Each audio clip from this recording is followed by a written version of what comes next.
అందరికి నమస్తే. రాజకీయం, సినిమా, గమ్మతి ఇచ్చంత్రాలు, వైరల్ అవుతున్న వీడియోలు ఇట్లా తీరు వార్తలతో మైక్ టీ ముచ్చట్లు తయారుగున్నాయి. చెల్ల సుషేదం పాండ్రే అంతకంటే మొదల హెడ్లైన్స్. ఎమ్మెల్యేలు ఉండాలన్నట సిద్ధం, కేసీఆర్ అసెంబ్లీలో వేస్తాడట యుద్ధం.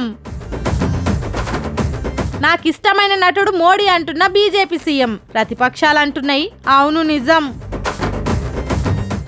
నా డైలాగులు నేనే చెప్తా, జగ్గారెడ్డి అంటుండు బాజాప్తా.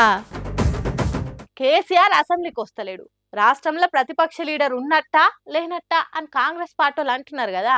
నిన్న మొన్న సీఎం రేవంత్ రెడ్డి కూడా పని చేయకుండా జీతం తీసుకుంటున్నది ఒక్క కేసీఆర్ అని అన్నాడు. కాబట్టి అందరు నోర్లు మూపించేటానికో ఏమో కేసీఆర్ ఎమ్మెల్యే అందరితోని మీటింగ్ పెట్టిండు. ఆ ముచ్చటేందో మనం కూడా ఇందాం పాని. మళ్ళా కేసీఆర్ దెబ్బ కొడితే చిన్నగా ఉండది అన్నాడు కదా ఆ నడుమ. హాగో అట్లనే ఆవేశంలో కొట్టిన దెబ్బ కంటే ఆగి ఆగి కొట్టే దెబ్బకు దిమ్మ తిరిగి మైండ్ బ్లాక్ అవుతుంది అన్నట్టు. ఇన్ని రోజులు కాంగ్రెస్ సర్కార్ పనితనం చూసిన కేసీఆర్ అన్ని తీర్ల అస్త్రాలు తయారు చేసుకున్నట్టేగా అనిపిస్తున్నదట. ఎప్పుడు అసెంబ్లీ సమావేశాలు పెట్టినా వెనకడుగు వేసే ప్రసక్తే లేదు. సర్కార్ను ఇరుకున పెట్టేందుకు తయారుండుండ్రి అని బీఆర్ఎస్ పార్టీ ఎమ్మెల్యేలతోని మీటింగ్ పెట్టి ఎత్తుకు పై ఎత్తులు ఎట్లెయ్యాలి అని నూరి పోసిండట ఎమ్మెల్యేలకు. రైతులు సర్కార్ ఆదుకుంటదని ఆశ కొద్ది పెట్టుకున్న నాట్లు తెలంగాణలో ఎందుకు ఎండిపోతున్నాయి? సర్కార్ బడులల్లా పిల్లల ఫుడ్ పాయిజన్, హైడ్రా పేరుతోని పేదోళ్ళ ఇండ్లు కూలగొట్టుడు, కులగణన సర్వే తప్పు అనే ముచ్చట్లు, ఎస్ఎల్బీసీ కూలీలను బయటకు తీయకపోవడు, ఊర్ల పొంటి మంచినీళ్ళ కరువు, ఈసోంటి బొచ్చడు ముచ్చట్ల మీద 3 గంటలు ఎమ్మెల్యేలతోని మాట్లాడిండట. సర్కార్ను ముప్పు తిప్పల పెట్టి 3 షర్ల నీళ్లు దాపిచ్చే ప్లానింగ్లు చెప్పిండట. కేసీఆర్ రంగంలోకి దిగితే ఎట్లుంటదో, అసెంబ్లీలో ఎవలెవలు ఏ ముచ్చట మీద మాట్లాడాలి, ఏమని మాట్లాడే అనే తంత్రాలు చెప్పిండట. దాడి చెయ్యండి అని సైన్యాధిపతి ఒక్క పిలిపిస్తే సైన్యం ఎట్లురుకుతారో అంతకంటే ఎక్కువ హుషారుండాలి అన్నట్టు చెప్పిండట. మరి చూడాలి సర్కారు ఎప్పుడు అసెంబ్లీ మొదలు పెడుతుంది, మొదలైనా అసెంబ్లీ ఎట్లుంటది, కేసీఆర్ వస్తే ఎట్లుంటది అనేది ముందు ముందు తెలుస్తుందిగా. అప్పుడప్పుడు మనకు తెలియకుండానే మన నోట్ల నుంచి నిజాలు బయటకు వస్తాయి. అయ్యో నిజం చెప్పినా అని నాలుకే కసురుకునే కథ అవుతుంటది. అట్లా కొంతమంది రాజకీయ లీడర్ల కడుపులో ఏముంటదో అదే బయటికి చెప్తారు. అయ్యో పొరపాటు చేసిందే అనుకునే లోపట్నే ఆ వార్త దునియా మొత్తం తిరిగి వస్తుంది. హాగో ఆ సొంటి మాటే ఇగో గీ పెద్ద మనిషి చెప్పిండు, అదేందో మీరు కూడా ఇన్నుర్రి.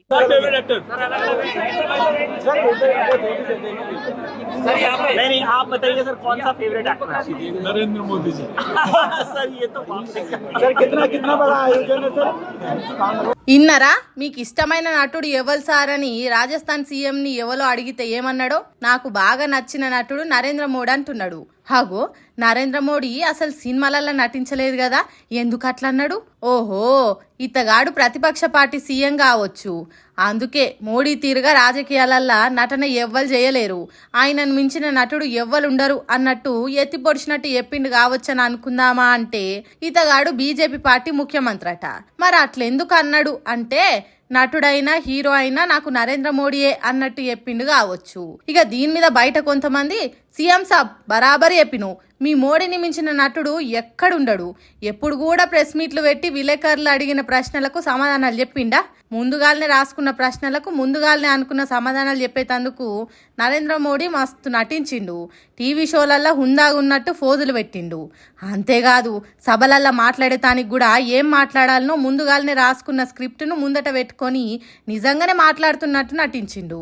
ఆఖరికి అడవులల్లుండే జీవులతోని మస్తు అంటే మస్తు దోస్తానున్నట్టు నటించిండు. టీవీ షోలల్లా, సభలల్లా, అడవులల్లా ఇట్లా అంతటి నటించుడంటే చిన్న ముచ్చట్నా? కాబట్టి రాజస్థాన్ ముఖ్యమంత్రి భజన్ లాల్ చెప్పినట్టు నరేంద్ర మోడీని మించిన నటుడు లేడు దునియాలా అని సోషల్ మీడియాలో కామెంట్లు పెడుతున్నారు. దేశంలో ఎన్ని తక్లీఫ్లున్నా మస్తు డెవలప్మెంట్ జరిగింది అన్నట్టు చెప్తున్నాడు. కాబట్టి భజన్ లాల్ చెప్పిన దాంట్లో తప్పేం లేదని అంటుర్రు. అందుకే ఏదైనా మాట్లాడేటప్పుడు ఆచితూచి మాట్లాడాలి. పబ్లిక్లు ఉన్నాం కదా అని ఎట్లా పడితే అట్లా మాట్లాడితే ఇగో గిట్లనే ఉంటది అని అంటున్నారు భజన్ లాల్ భజన తెలిసిన పబ్లిక్. సామాన్యుల బక్కజికి భయపడేటోళ్ళ భూములు కబ్జా చేస్తే కిక్కేముంటది? అయ్యా బాంచన్ నా భూమి నాకు ఇయ్యున్ రయ్యా అని బతిలాడతాడు. ఆ సొంటోళ్ళతోని పోటీ ఉండది, వార్నింగ్లు ఇచ్చుకునే వారుండది. అదే పెద్ద పెద్దోళ్ళ భూములు ప్లాట్లు కబ్జా చేస్తే తగ్గ వారుంటది, నువ్వా నేనా అన్నట్టుంటది ఫైటింగ్. అందుకే కావచ్చు చిన్న చిన్నోళ్ళ భూములు కబ్జా చేస్తే కిక్ వస్తలేదో లేకుంటే కలిసి వస్తలేదో తెలియదు కానీ ఇగో ఇక్కడ ఏం చేసిండ్రో చూడురి.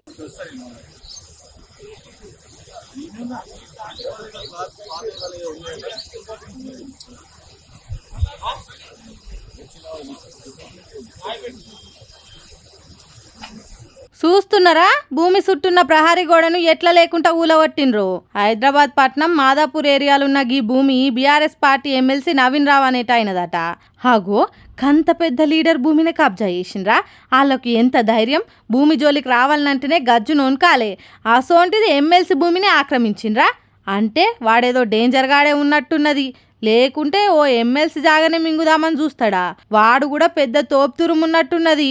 హాగో పోలీసులున్న ప్రహారీ గోడ కూలగొడుతుంటే చూస్తున్నారంటే వాడు ఎసొంటోడో చూడుండ్రి. పోలీసుల అండదండలు, పొలిటికల్ లీడర్ల సపోర్ట్ ఉండుతోని రెచ్చిపోతున్నట్టున్నది. అంత పోకిరి రౌడీగాళ్ళు కాబట్టే ఇంత మోసానికి దిగబడ్డారు కావచ్చు. లేకపోతే చట్టసభల ప్రజల తరపున మాట్లాడేటోళ్ళ భూములు కబ్జా చేస్తాడా? ఇక ఈ ముచ్చట తెలిసిన ప్రతిపక్ష పార్టీలు అయితే ఇదంతా కాంగ్రెస్ పార్టీలే కావాలని చేయిస్తున్నారు. అధికారం ఉన్నది కదా అని ఎవలని పడితే వాళ్ళని ఏడిపించే పనే ముందటేసుకున్నారు. ఇదేమన్నా రౌడీల రాజ్యమా, గుండాల గూడెమా అని అంటున్నారు. చూసుకుంటా కోట్ల కొద్ది విలువ చేసే భూములను వదులుకుంటారా ఎవరన్నా? అందుకే ఎమ్మెల్యే మాధవరం కృష్ణారావుతో కలిసి వచ్చి మాదాపూర్ పోలీస్ స్టేషన్లో కేసు పెట్టిండు ఎమ్మెల్సీ నవీన్ రావు. ప్రతిపక్ష పార్టీ ఎమ్మెల్సీ పరిస్థితే ఇట్లుంటే కాంగ్రెస్ సర్కార్ల కామన్ మ్యాన్ గతి ఇంకెట్లుంటుందో ఆలోచన చేయుండ్రి. ఇది ప్రజల కోసం పని చేసే ప్రభుత్వమా లేకుంటే కబ్జాలు చేసేటోళ్లను, రౌడీజం చేసేటోళ్లను కాపాడే ప్రభుత్వమా అని అడుగుతున్నారు. మరి ఆ భూమి మీద ఏమన్నా మాది మీది అనే పాత లెక్కలున్నాయో లేకుంటే నిజంగానే కబ్జా చేసిండ్రో అనేది పోలీసులు తేల్చాలే అని కోరుతున్నారు ఈ ముచ్చట తెలిసిన జనాలు. నాకిద్దరు బిడ్డలే, మగ పిల్లగాళ్ళు లేరు మాకు. ఒక్క కొడుకు పుడితే మంచిగుండు. తల్లిదండ్రులకు తలగోరు పెట్టేతానికి, ముసల్తనానికి బుక్కడి బువ్వ పెట్టేతానికి ఉండాలి అని బాధపడుతుంటారు చాలా మంది ఆడవిళ్ళ కన్నోళ్ళు. హాగో అసొంటోళ్ళు గిసొంటి వార్త తప్పకుండా వినాలి. నా కొడుకులో అని మురిసిన గీ తాత పరిస్థితి ఎట్లయిందో చూడుండ్రి. నాకు 4 కొడుకులు అని ఎంతగానో ముర్షిండో గీ తాత. అంతకంటే ఎక్కువ బాధపడుతున్నాడు కావచ్చు ఇప్పుడు. కొడుకులు చిన్న ఉన్నప్పుడు ఎద మీద ఎత్తుకొని ఎంత సంబరపడ్డాడో, ఎన్నిసార్లు ముద్దు చేసిండో. ఇప్పుడు అంతకంటే ఎక్కువ తండ్రిని శీదరించుకుంటున్నారట కొడుకులు. తండ్రికి వచ్చే పింఛన్ పైసల కోసం బయటికి నెట్టేసిండ్రట. అయ్యో పాపం, నడవలేని పరిస్థితులున్నోడు ఎట్లా కలెక్టర్ ఆఫీస్కు చేరుకున్నాడు గాని తన కొడుకులను కాసింత మందలియుండ్రని చెప్పుకున్నాడట ఆఫీసర్లకు. ప్రజావాణి కాడికి వచ్చి తన గోడెల్ల పోసుకున్నాడట. హన్మకొండ జిల్లా కమలాపురం మండలం గూడూరులుండే పిల్లల నారాయణ కష్టాలివి. పంతులు నౌకరి చేసి రిటైర్ అయిందట. 4 కొడుకులల్లా 3 సర్కార్ నౌకరి చేసేటోళ్ళేనట. అంటే కొడుకులకు కొలు వచ్చేతానికి తాను ఎంత చెమట పడిచిండో ఏమో కదా. అంతేకాదు 16 ఎకరాల భూమిని సంపాదించి 4కి సమానంగా వంచిచ్చిండట. అట్లా చేసిన తండ్రిని ఎంత మంచిగా చూసుకోవాలి ఏం కథ. అయ్యా నువ్వు లేంది మేం లేమే నాయనా, నీ కష్టంతోనే ఇప్పుడు 4 మెతుకులు తింటున్నాం. తండ్రి నీ చెమట సుక్కల కష్టంతోనే తెల్ల బట్టలు వేసుకొని తిరుగుతున్నాం అని ప్రతిరోజు కాళ్ళు మొక్కి నెత్తిన పోసుకోవాలి. కానీ ఆ కంత్రి కొడుకులు బుక్కెడు బువ్వ పెట్టేతానికి కూడా తండ్రి పింఛన్ పైసలు కావాలని బయటికి నెట్టేసిండ్రట. వాళ్ళని కొడుకులు అంటారా? అస్సలే అనొద్దు, మనుషులని కూడా అనొద్దు. పాపం చివరి రోజులల్లా ఎంత మంచిగా చూసుకోవాలి ఏం కథ. ఏం తక్కువ 90 ఏండ్లు ఉన్నోడు ఏం పని చేస్తాడు, ఎక్కడని పోతాడు. భార్య చాలా దినాల కింద కాలం చేసుడితోని ఇట్లా ఒంటరోడై బతకలేక బతుకుతున్నాడట. ఇగో చూడుండ్రి, కొడుకులు పుట్టాలి అని కోరికలు కోరేటోళ్ళు కొడుకులు కాదు పుట్టాల్సింది. ముసల్తనానికి 4 మెతుకులు పెట్టే పిల్లలు పుట్టాలి. వాళ్ళు ఆడోళ్ళ మొగోళ్ళ అనేది కాదు. ఈ రోజులల్లా బిడ్డలే కొడుకుల కంటే మంచిగా చూసుకుంటున్నారు తండ్రులను. మేము విద్యార్థులకు మెస్ ఛార్జీలు పెంచినాం, పిల్లలకు ఎసోంటి తగ్లింపులు లేకుండా చూస్తున్నాం అని సర్కారు గొప్ప చెప్పుకుంటున్నది. కానీ నిజంగా అట్లున్నదా? బళ్ళల్లా సర్కారు చెప్పిన సకదనం లేదనే అంటున్నారు చాలా మంది. వీళ్ళు అన్న మాటలు మనం నమ్ముడెందుకు? డైరెక్ట్ ఆడ ఏం జరుగుతుందో చూస్తే తెలియదా? ఏం పనులేం చెప్పిస్తురా అవి?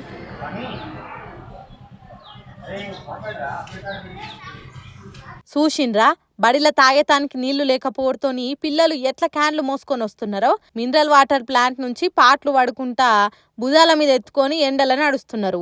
ఇంతకు అలా బడిలో ఏం జరుగుతున్నది, ఎందుకు నీళ్లు మోసుకొని రావాల్సి వస్తున్నది అనేది ఆ పిల్లలే చెప్తున్నారు. ఇనుండ్రి.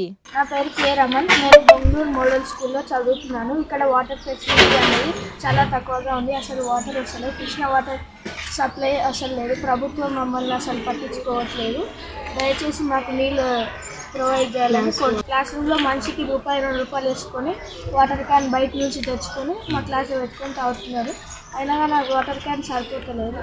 ప్రభుత్వం మాకు వాటర్ సప్లై ఇవ్వాలని కోరుతున్నాను. ఇన్నరా పుస్తకాలు పట్టి చదువుకునే పిల్లలే ఒక్కొక్క రూపాయి జమ చేసుకొని క్యాన్ వాటర్ కొనుక్కొని తెచ్చుకుంటున్నారట.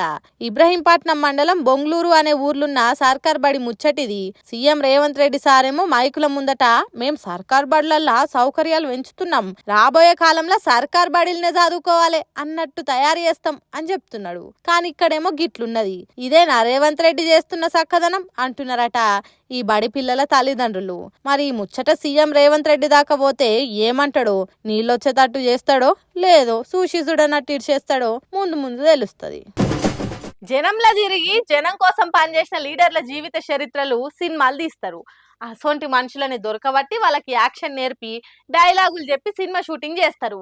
కానీ ఈ లీడర్ సాబ్ చూడుండ్రి, ఎవరో ఏంది యాక్టింగ్ చేసేది, నా గుణం తీరుగుండే క్యారెక్టర్ నేనే యాక్టింగ్ చేస్తా, నేనే డైలాగులు చెప్తా అంటున్నాడు. మరి ఆయన ఎవరు, ఏం చేయబోతున్నాడు అనేది ఒకసారి అరుచుకుందాం పాండ్రి. గుర్తుపట్టినరా Congress party leader Jaggareddy sir కత్తులు గొడ్డల నడుమ కదం దొక్కుతున్నట్టున్న ఫోటోలా నిజంగా హీరో తీరుగానే ఉన్నాడు కదా. బాలకృష్ణ సినిమాల రక్తపాతం ఉన్నట్టే, భారీ భారీ డైలాగులు ఉన్నట్టే జగ్గారెడ్డి సినిమాలో కూడా ఉండేటట్టు కొడుతున్నది. రాజకీయాలలో కడమ పాటోలకు పంచులేసినట్టే సినిమాల పంచులు గుద్దుతాడు కావచ్చు. ఆగో దోతి కట్టుకొని కుర్చీలో కూర్చున్న ఫోజు పెట్టిండు అంటే నీతి ముచ్చట్లు కూడా బాగానే చెప్పేటట్టు కొడుతున్నది. పొద్దున లేస్తే రాజకీయం చేసే జగ్గారెడ్డి ముఖానికి రంగులేసుకొని యాక్టింగ్ చేయబోతున్నాడట. ఏదో లవ్ స్టోరీ సినిమాల ఇంటర్వెల్ కంటే ముందు నుంచి ఆఖరి దాకా ఉంటాడట. బయట ఎట్లా పబ్లిక్ సేవ చేస్తాడో, జనంతోని ఎట్లా మెదులుతాడో అట్లనే ఉంటుందట సినిమాల జగ్గారెడ్డి క్యారెక్టరు. ఈ ఉగాదికి మంచి ముహూర్తం పెట్టుకొని కథ మీద ఫుల్ క్లారిటీ తెచ్చుకొని షూటింగ్ మొదలు పెడతారట. వచ్చే ఉగాది నాటికి సినిమా టాకీస్లల్లా మోగిస్తారట. మొన్నటి ఎన్నికలలో ఓడిపోయి ఖాళీగానే ఉంటుండు కాబట్టి సినిమా తీయాలనని నిర్ణయం తీసుకున్నాడట. అందుకే పిసిసి అధ్యక్షులు సీఎం రేవంత్ రెడ్డిలు సినిమాలో యాక్టింగ్ చేస్తున్నా అంటే మంచిగా చెయ్యి అని భుజం తట్టిండ్రట. అందుకే లవ్ స్టోరీ సినిమా తీస్తున్నాడట. ఎమ్మెల్యేగా గెలిస్తే ఆ సినిమా వేరే ఉండేది, ఏకంగా సీఎం పదవికే పోటీ పడేటోడు కావచ్చు, అందరూ ఒకెత్తు నేను ఒకెత్తు అన్నట్టు మాట్లాడేటోడు కావచ్చు. కానీ ఎమ్మెల్యే కాకపాయే, ఎమ్మెల్సీ అయి మంత్రి కూడా కాకపాయే, ఆఖరికి ఆశించిన పిసిసి అధ్యక్ష పదవి కూడా రాకపాయే. అందుకే సినిమా షూటింగ్లకు ఒప్పుకున్నాడట. లోకం మొత్తం మీద సినిమాలలో నటించిన వాళ్ళు రాజకీయాలకు వచ్చి సీఎంలు మంత్రులు డిప్యూటీ సీఎంలు అయితే జగ్గారెడ్డి సారు రూట్ సపరేట్ కాబట్టి రాజకీయాల నుంచి సినిమాలకు పోతున్నాడు.